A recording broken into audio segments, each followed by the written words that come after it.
e abrimos as nossas Bíblias em Atos dos Apóstolos, no capítulo 20 e no versículo 29. Ontem, sábado, tivemos a oração aqui. Graças a Deus veio bastante irmãos.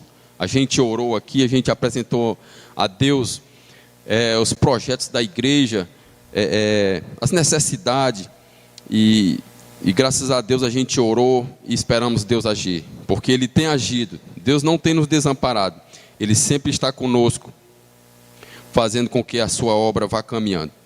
Atos dos Apóstolos 20 e 29, diz assim, aqui quem fala é o apóstolo Paulo, em sua palavra: porque eu sei isto, que depois da minha partida entrarão no meio de vós lobos cruéis, que não perdoarão o rebanho, ou algumas interpretações pouparão.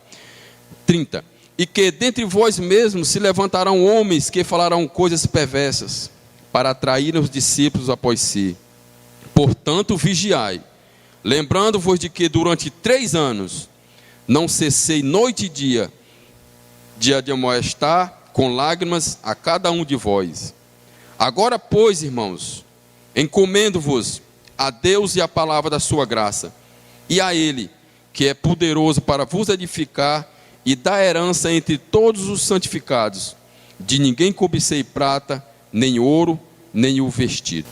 Desde aquele problema que teve na igreja de Corinto, o apóstolo aqui já trazia uma certa preocupação com ele, ou mesmo um certo zelo, em que como seria depois da morte dele. E aqui ele deixa bem claro em seu relato, aqui escrevendo em Atos dos Apóstolos, que ele tinha certeza que depois da sua morte, alguns daqueles que tentaram se levantar ainda quando o apóstolo estava vivo, iam surgir mais pessoas daqueles se levantando contra a obra e deturbando o entendimento daqueles que o apóstolo tinha instruído. É por isso que ele escreve aqui: eu sei que depois da minha partida, é certo que vai se levantar no meio de vocês e pessoas que estão no nosso meio, assim como se levantou.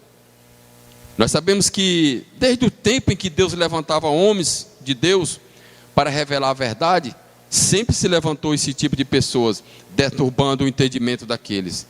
Nós vimos um exemplo quando Moisés e Arão chegam no Egito, com aqueles prodígios de Deus, e com a palavra que seria para libertar o povo do cativeiro, ali do Egito, das garras de Faraó.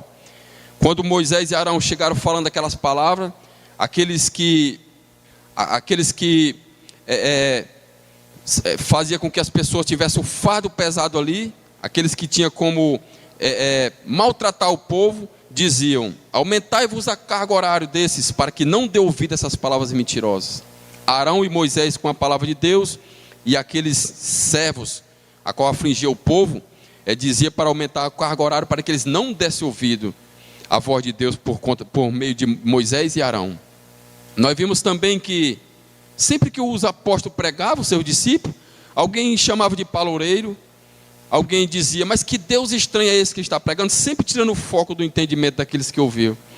E agora aqui Paulo vem com essa preocupação, ou com esse certo zelo, avisando para os irmãos que depois da partida dele se levantaria falsos profetas, lobos.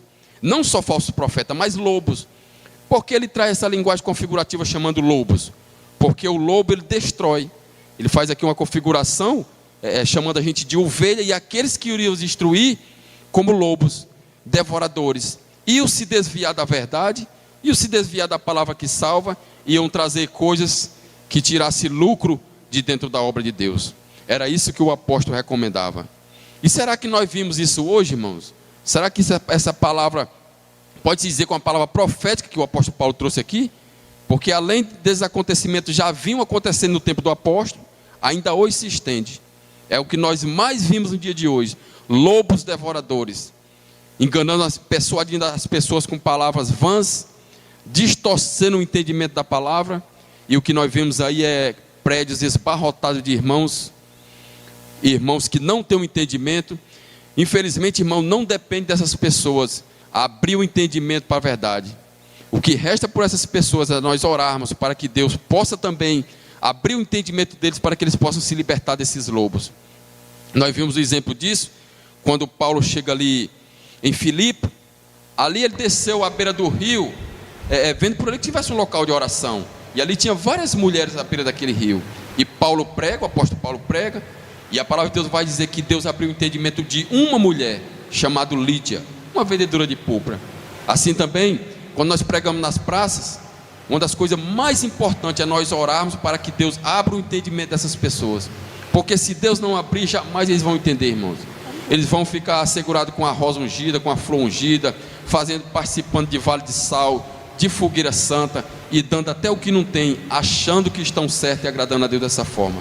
Então basta nós temos que orar por essas pessoas, para que eles se libertem das garras desses lobos devoradores. Aleluia. Que há tão quanto tempo o apóstolo Paulo já falava que eles já estavam chegando e iriam permanecer, os falsos profetas, mas também conhecidos como os lobos devoradores das ovelhas de Cristo.